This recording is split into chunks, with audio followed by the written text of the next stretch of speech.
Hey.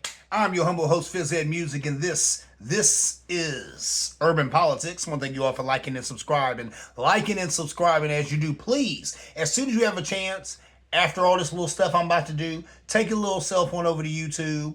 Or, or right after this video, there's probably maybe you can hit the like button. Go ahead and like it. Go ahead and subscribe. Fizz Ed Music, Urban Politics. But without further ado, I want to get right into it like a car and drive because there's all types of tasty and delicious politics to get into. First of all, politically, what else is there to talk about but the Epstein files? Of course, our president don't want to talk about the Epstein files, right? And then Fox has been holding a lot of water for this guy. They now say they don't care about the Epstein files. I done seen some super duper conservatives who have been talking about the Epstein files for the past 5 years. Now they claim they don't care about them. Now they claim there's much ado about nothing. They don't want to see him no more. We're going to talk about it, ladies and gentlemen. But guess what? Before I even talk about the Epstein files, let's talk about some other stuff. Because all of the other stuff is pretty much a distraction from the Epstein files. But there is other stuff going on. There's actually some positive stuff going on here and there. But you would miss it in the midst of this barrage of madness that comes at you every other second. But that TI is the Trump plan. Trump ain't no joke. He knows if he just keep throwing crap at you, you lose sight of what's important. Maybe people will lose sight of these Epstein files. Never gonna happen. But he's wishing that people would lose sight of these Epstein files. Nah, it ain't gonna happen because his Bush base, his base, and the GOP, they pushed it too tough, so it's not going anywhere. We'll talk about it in a minute. First of all, let's talk about some other stuff though. A federal judge says that the termination of NIH grants for research and diversity related topics by the President Trump administration was void and illegal, and accused the government of discrimination against racial minorities and LGBT people. That's huge right there. So that was a federal judge coming out saying that him trying to stop this money for this research that's done. A lot of this is like cancer research and other type of research. I think some of this research is related to like kids who get AIDS and stuff like that.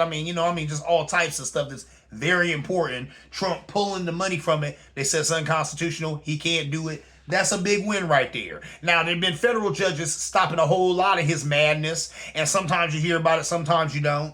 Google it. You can put that in Google. You know what I'm saying? How many, federal cases has Trump lost? There'll be a bunch to come up. So there's a lot of stuff he's tried to get rid of. He hasn't been able to. Now, other big stuff like Department of Education, a lot of that stuff he's tried, because I almost talked about that today, but I had time. I'll talk about it next time. He's been able to get a lot of that off. And that is because some federal judges went ahead and just said, gave him the leeway to do it, right? Same way that they told him that the president was above the law. So there's that. Well, that was Supreme Court, but it is what it is. So there's that. But in this case right here, they said that he was wrong. Can't pull that funding from these grants, which is huge. Like I said, a lot of this goes for cancer research and other stuff like that. So that's a positive thing, right? That's great. Moving on. Let's talk about trades and AI. When I talk about trades, I'm talking about the old school trades. Back in the day when I was a job developer and I worked with like at-risk youth, or street kids or group home kids, as some of y'all would call them, or someone known by super predators, as Miss Clinton called them, Hillary Clinton. Anyway, I like that, but I'm already saying that. So there's that. But those kids, I used to try to get them into these trades. And the trades are stuff like plumbers and pipe fitting and carpenters and stuff, right? But there was a time, and I remember it might have been maybe early to mid 90s, when they started having a push for kids to get into STEM and to get into sciences, which is cool. There ain't nothing wrong with that, you know what I'm saying, and coding and stuff like that. Stuff that's more computer type related or just sciences type related, right? But here's the thing, kids being told to get into STEM and coding, AI is coming for those jobs. I never thought about this. But a guy, I guess, who's on the cutting edge of this was talking about it. Now, he was coming from the perspective of he was getting all these calls from all these tradespeople. And the tradespeople are the people who are your welders and your electricians and your pipe fitters and all that. Getting calls from him saying, we need people. In a minute here, we're not going to have any. We don't have a new generation to do these jobs, and these are jobs that still need human hands to do, right? What does the guy do? And he was saying they don't have that. And that's what happened, I think. There was a push in like maybe the mid to late 90s for kids to get into STEM. There was a push for ladies. They wanted females to get into STEM, which is sciences and stuff like that. Coding for computers. Typing in this stuff that makes these programs work for the computers and stuff that everybody's into today or whatever. With your social media and all of that. I hear that those jobs are out there, right? But those jobs, like this guy was saying, are being taken over by AI. I didn't even think about that, but AI is coming for those jobs. In a minute here, all your coding will be done by AI. Ain't going to take no human hands to do that. But being a carpenter or a pipe fitter or a plumber, that ain't going nowhere, right? A computer is not going to come out to your house and unclog your drain. See what I'm saying? So some of these jobs that they push kids to get into, they shouldn't have did. Some of these trades are going nowhere. Welders will be needed till the day I die. And I think if you're an underwater welder, you can make up to $100, $130 an hour. Why are we not telling kids to be welders? But everybody's thinking about this STEM stuff, the science stuff. And science is, like I said, that's cool. Ain't nothing wrong with it. But some of these trades are still paying really good, and they'll be paying good until the day me and you die. So this is some of the stuff we should still be pushing our kids into. So be cognizant of that. If you have young kids, if you have kids who even maybe teenagers, or maybe in their 20s, and they're looking for something to do and they don't know what they're going to do next step. My neighbor's a welder. He makes amazing money. I wish I made what this guy made. And we've had the conversation. He makes amazing money. See what I'm saying? So ain't something to be said about getting into a trade and all this carpenter, plumbers, pipe fitters. Let me tell you something. I know a girl, her aunt is a pipe fitter, and she only works 6 months out of the year, and she gets paid $150 an hour. I don't know what she is doing with these pipes. But think about that. She works 6 months out of the year, and when she does work, she gets $150 an hour. Why am I not doing pipe fitting, ladies and gentlemen? I miss my calling. My point is, these are great jobs, ain't going nowhere. So hip your kids to this. It ain't all about the STEM sometimes. Because a lot of those jobs are going to be taken over by AI. It is what it is, right? Moving on, because I know you're dying to talk about the Epstein files. We're not there yet. Hold your little horses. Let's talk about something else. I seen a Lil' Kim concert lately. Lil' Kim used to be down with Biggie, and Bad Boy and all of that. Maybe she still is down with them. She still does shows and all that good stuff. So she was doing a concert, and I thought the concert was pretty good. I was tripping out. Of course, everybody knew all the words. She's a legend, right? And, she was doing her little moves. I mean, the woman is older, obviously, so she ain't moving like she used to. But it is what it is. I thought it was a pretty good concert. Then I'm reading the comments, just to get, the world's take on it. And some of the things people were saying that she's too old and come on, she should have been gave this up and right? So now I'm saying to myself, why is hip-hop the only art form that has an age limit? What is that about, ladies and gentlemen? Now listen, in my day, I've done hip-hop. A lot of people in Columbus know me for doing music. I did music for a long time. I gave away mixtapes. I did shows. Hip-hop was always my first love. These days, it's between hip-hop and alternative rock. But my point is, I've always been a b-boy. I love the culture. Afrika Bambaataa, when he told us what the culture was, I adhered to it. And you know what I'm saying? And I was an MC. And some of my friends was DJing. And sometimes we got into our b-boy stance and did some breakdancing. See what I'm saying? So my point is, you know what I'm saying? I've always been about hip-hop or whatever, but it has always interested me because now these days I get into a lot of different forms of music. A lot of different forms. Heck, I'm not even going to lie. I say it under my breath. Country music. I said it. I wouldn't put it out there. Even these days, every now and then I mess with a little country music. But why is it in all those genres, you can still be old and do what you do, right? You would never see someone telling a rock star that they're too old to be doing rock music. You'll never see somebody telling an R&B singer, oh, you too old to be doing R&B. You did R&B when you were in your early 20s. Here you are in your 50s. You shouldn't be singing anymore. You never hear that. The only thing you ever hear that about is hip-hop or rap, right? But I think here's why. Hip-hop was always a voice of the young, right? Because hip-hop back in its inception, like when it first began, it was really the news of the street, Back in the day, like Melly Mel with The Message and stuff, think about that. He was telling you how things were going on in the hood, in his impoverished neighborhood. So hip-hop has always been like a bullhorn on what's going on the streets. Well, who knows what's going on the streets but the kids, the youth, because they're living it. They're living in it, right? So it's always been a music of the young. But we definitely need to break out of that. You know what I'm saying? And I love the fact that I see a lot of MCs my age and older still getting it in. Slick Rick just put some stuff out. amazing, amazing. They used to be Smith and Wesson. Now they're the Coco Bravas. The Coco Bravas just put out some dope stuff. Dope. It's really, really good with Pharoah Monch in it. Dope, good. Somebody Nas, come on, man, doing all that stuff with Hit Boy, amazing. Amazing stuff, man. This is good stuff, right? And these are from guys who are my age, like I said, and older. I love that. I applaud that. That is that's the how music goes. There is no age limit in hip hop. That's my point. Now I don't do music so much anymore. Why? I kind of lost my taste for it. And that's just because I don't know. And I really get into a lot of new music. Gunner, I like some Gunner. I like some Young Thug. I like what's my man's name? Ski Mask, Slum God, Ski Mask. You know. I've even heard some of his stuff I did.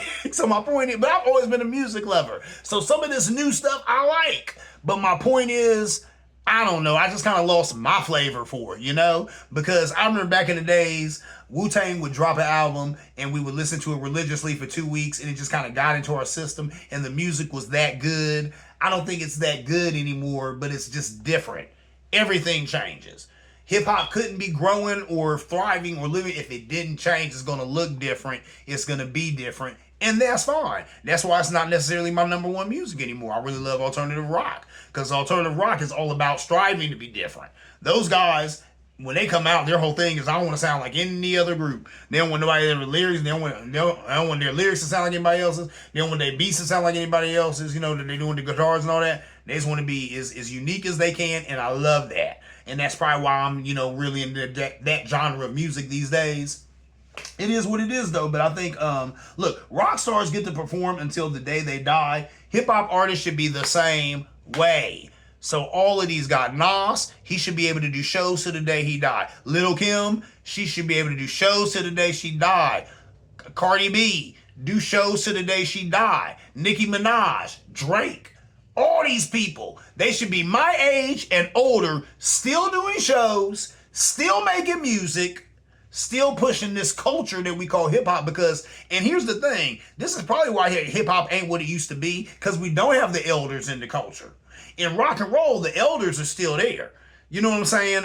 Some of these guys, Steven Tyler, some of these guys who've been doing it for a million years, they're still there. So in the end of the day, they're still kind of dictating the culture, aren't they? Because they're the elders of that culture. There's a whole lot of old rockers who are still alive, still making music. They're still affecting the culture. Hip hop needs to be the same way. We need our elders in hip hop to still be doing music, still be affecting the culture at a higher level, and let the kids do what they do down here. They're sure they got the sales and they're making all the noise, but the elders need to still be up here doing their thing and really setting an example.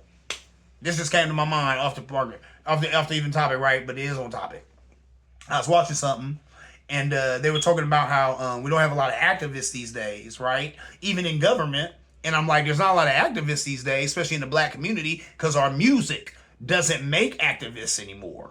When I was a kid, I was listening to KRS-One. I was listening to Poor Righteous Teachers. I was listening to X-Clan. When you listen to these guys, they gonna make you an activist because they gonna put so much knowledge into you and put a fire under your butt to where you be like, hold up, I gotta get out here and do something. These brothers right, man, knowledge of self, I gotta get it. We don't have that anymore. And that purposely was taken out of the music. We need to take it back. We need to take it back, man. Young Thug, take it back. Gunner, take it back. Yachty. I like some of Yachty's new. Yachty, take it back. Y'all know these things have been taken from us, right? Y'all know, even these young guys know what I'm talking about. They know what I'm talking about. Take it back. Y'all can take it back and take it back with the music because you already got the deal. You already got the money. Now talk about what you want to talk about. Maybe you uplift your people and talk about more than just all the millions you done made off of them. That's fine. You done made a bunch of money. That's great. That's great. Now I want you to pump something good into your people and they'll see what happened. Have it to your deal, then you lose your deal. Then they fire me. Okay, time is drawing nigh, ladies and gentlemen. Let's talk about the elephant in the room, the Epstein files. I want to take it all the way back, ladies and gentlemen, because some of y'all are young. Some of y'all don't understand or remember. I'm going to say something that means nothing to you, or it should mean either what I'm about to say to you will mean nothing to you or will mean everything to you. QAnon. Do you remember QAnon? QAnon was a movement, right? where they were talking about this cabal on the left of leftists and Democrats who ate babies and were you know what I'm saying, sexually abusing the young and all of this stuff. The right pushed it for years, and that movement was huge. I talked about it here on the show. I talked about a young white woman going to college, coming back home. Her parents were all in QAnon. They had a whole bunch of guns stockpiled in like a porta potty, an outhouse in their yard. And she said, we don't go on family vacations no more. All they do is sit around and talk about how we got to get ready for this big race war and put all their money in these guns that they're stockpiling back, getting ready for that. What happened to my parents? What happened to my life? QAnon, right? But there was a big thing about that. And they supposedly got to the guy who actually was Q, who was doing all this. And it seemed like that went away and broke up. And I guess it kind of did, because you don't hear that anymore. To a lot of y'all, when I say QAnon, it don't mean nothing, because you forgot about it, right? But that is kind of the root of all of this garbage. That's what's going on right now. Because Trump is mentioned numerous times in the Epstein files. So says Pam Bondi, right? Pam Bondi. She told him that some time ago, right? So he knows he's in there a bunch of times. Why wouldn't he be? He was his right hand man. He was his boy for a minute there. You know what I'm saying? Looks like they was rounds for a minute there. That was his road dog. For a minute there, Trump and Epstein was kicking it, right? So, but then he want to act like he always do that. I've never met it. I don't know too much about it. Why are people still talking about this creep who was your best friend and your road dog, who you wrote this lovely birthday letter we'll talk about later? You know what I'm saying? So there's that. So she told him his name is in there a million times. Of course, he don't want to release it. Epstein's girlfriend, what's her name? Ghislaine Maxwell or something like that. She's probably going to be pardoned by Trump. Because, you know what I'm saying, she just, I think, gave a testimony to a grand jury, but it's private. You know what I'm saying? They keep it low key or whatever. And when all this stuff was coming out, he wished her well. Wished her well. Here's a woman who is a purveyor of young women being raped. Helped her boyfriend rape several young girls. But you wish her well. That right there should have been enough to get him out of the presidency. Of course not, because his base don't care and they ain't listen to everything. But this right here, this might be the undoing of Trump, right? Because this is kind of different. We'll get to it in a minute here. Okay. So a bunch of politicians and famous people are in those files. That is the reason, ladies and gentlemen, that they're not released fast. It's not just because of all the Trump stuff. Now, Trump did hire, what was it, like 1,000 people, they said, to go through these files and just look for mentions of his name. Nothing else. So 1,000 people got paid taxpayer dollars, me and you, paid them to go through these files and just look for Trump's name and nothing else. Why would he care that much? Anyway, so there's that. That really happened. That's real life. And go and Google that. So there's that. Why though? There's a lot of famous people in these files. I remember back in the day when somebody, released like the flight log of Jeffrey Epstein. There's a lot of famous people in there. And I talked about it on the show. You know, you can go back to episodes I talked about. Oprah Winfrey's on the flight log. John Legend's on the flight log. People you love and respect are on that flight log. Now, just because you was on the flight log flying to Pedophile Island, Jeffrey Epstein's island, does that mean that you was messing with a young girl or a young kid? I don't know. I wasn't there, ladies and gentlemen. You know, how do we know? We weren't there. But just the fact that you were on that log doesn't look good. I'm going on record on this show and saying how I love Bill Clinton. I think he's one of the greatest political athletes of our lifetime. That man was on that log like 30 plus times. So I'm like, dude, there's no way you went out to Pedophile Island 30 some times and didn't do something nefarious. That's all I'm saying. That's all I'm saying. And like I said, I dig Bill Clinton, but I'm not stupid. You didn't take a plane out to Pedophile Island and not do something, man. Not do something. And it wasn't the scenery. You know, come on now, and it's sad and it's sick, but it is what it is, ladies and gentlemen. So there's that, So they're hiding that list because there's a ton of politicians on there. Some people you love and respect are on that. They're on that. They're in these files, and they don't want you to see that. But they're gonna come out, and why are they gonna come out? Because these idiots, the GOP, they've been pushing this thing for years. Do you know? I was telling a person at work who I'm friends with, a young white girl, and she comes from one of these little towns that's around Columbus, Ohio. And I told her, do you know there's a lot of people in your town who believe that there's a cabal of people on the left, who are Democrats, who eat children, who are sucking their blood, who are taking their spinal fluid because it thinks that it makes them younger. And a lot of these people are in Hollywood, so Hollywood is full of baby eaters, and that's the reason why they support abortion and da da da. And she looked at me crazy. I said, go back home and repeat the story I just gave you.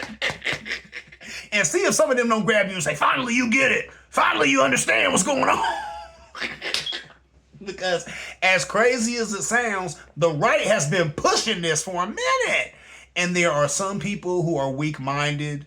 There are some people who are searching for someone or something to blame. There are some people who just can't take life on face value, you know? They need something bigger to blame. They need there to be a reason why all this stuff is going on. They can't just accept that there are greedy people out there who don't care about them and don't care about their children and don't care about what's going on. And that's why I'm living this life. No, there's got to be something bigger than that going on. Oh, yeah, there's these people over here eating babies and all this other madness. So they done pumped that up forever. And then a lot of these people elected Trump because they believed that he was sent from God to get rid of these people who are molesting children, when it seems like he's been one of the people who has been... Anyway, so... You know what I'm saying? Photographed several times with the head molester. So there's that, ladies and gentlemen. So I don't know what the GOP is going to do with that. It's going to be fun to see the mental gymnastics that goes on. We've already seen it on Fox. You can turn on Fox News right now, and they're doing some real nice mental gymnastics get around the fact that, you know what I'm saying, their boy Lord King Trump's was was Epstein's ace spoon coon, so to speak. All right, I'm done. I am Fizz and Music. This is Urban Politics. I want to thank you all for liking and subscribing. Liking and subscribing as you do. Please, as soon as you have a chance, take a little cell phone over to YouTube. Like and subscribe. Like and subscribe. People have been giving me some love lately. I want to tell them I thank you. I thank you for your love. I thank you for your support. I'd be nothing without you. For real. I'd be nothing without you. I ain't nothing right now, but I wouldn't be nothing. I'd be even less than I am right now, and I thank God for you. God bless you. Please continue to tune into Urban Politics, and as always, see you around like a donut.